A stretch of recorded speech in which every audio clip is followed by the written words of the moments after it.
All right, 2027, happy Friday. Hope you enjoyed that, Sanaya. Now let's get to today's PDN. If you have not answered the PDN questions yet, please pause the video now.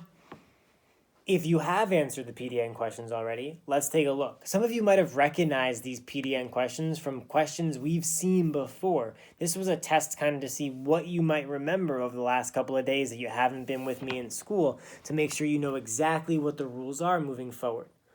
Question number 1 is asking you which one of these letters should be capitalized in the sentence. The correct answer to that is choice C, London Philharmonic Orchestra and Aerosmith. It's super important that you remember, team, that the name of seasons does not get capitalized. Winter, spring, summer, and fall should not be capitalized unless they're the first letter of a sentence. Otherwise, they're lowercase and they don't need to be capitalized. It also doesn't tell you specifically what the name of their winter concert is, so you wouldn't have to capitalize that. Question number 2 asks for which capital letters should be included, and the correct answer is D. I don't have an explanation for this because you need to go through choice A, choice B, choice C, and choice D and figure out which ones are right and which ones are wrong. Choice A, you know that in should not be capitalized unless it's the beginning of a sentence. Choice B, you know attends should not be capitalized unless it's the beginning of a sentence. And then in in C, you know that the word year should not be capitalized, especially because it's the last word in that sentence. So D is our answer with school, with Seattle, and with Washington. Also remember, not all of the words are in that answer, so it really required you to be very careful with the ones you picked. Number 3 is, of course, my favorite, because I know this is a rule that we sometimes forget. The correct answer is C, and the reason why is because you only capitalize the first letter of the first word out of the speaker's mouth. In this sentence, whoever he is speaks twice. He says, before you go, and then he says, be sure to leave a note for me. But the first word out of his mouth is still the word before, so that makes C the right answer.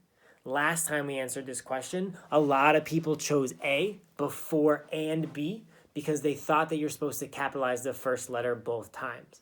Only capitalize the first letter of the first word out of the speaker's mouth. In this case, he said before, and that is what we capitalize. And last but not least, number 4 has no explanation. It's choice B. Dan went to the store because he needed milk and bread. We have to know the sequence of events in order to answer this question correctly. Nice review of the PDN team. I'm going to move on to today's lesson. It's not going to live in this document. It's going to live in the essay packet that you should be very familiar with. But let's go review really fast what we're supposed to do. And hopefully this is still right side up for you. So this is where we're going to start to plan out paragraph 1. So the question says, after reading about Malala Yousafzai, Susan B. Anthony, and Ruth Bader Ginsburg, compare and contrast the impact that these three people had on history. Be sure to include information from all 3 texts in your response.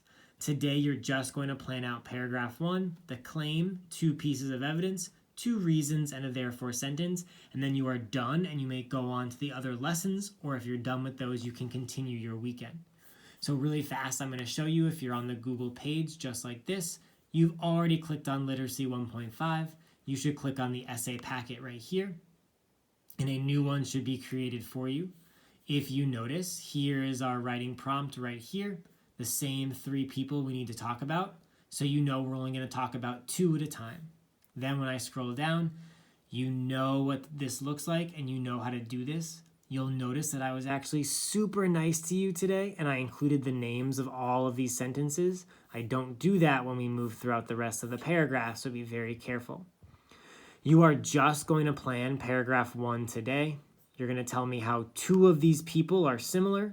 Give me evidence from 1 piece of text, evidence from a second piece of text, a reason to support that evidence. This is your chance to prove that this person had an impact. A second reason to support the second piece of evidence, and then your quick therefore sentence. Your job is just to complete paragraph 1 today, and then on Monday we should be able to go back into the document and finish up paragraph 2, and on Tuesday we will finish Oh, I was super nice to you. We only did 2 paragraphs. So on Tuesday, we'll finish paragraph 2, and then we'll move on from there. So once again, team, you're finishing paragraph 1 today.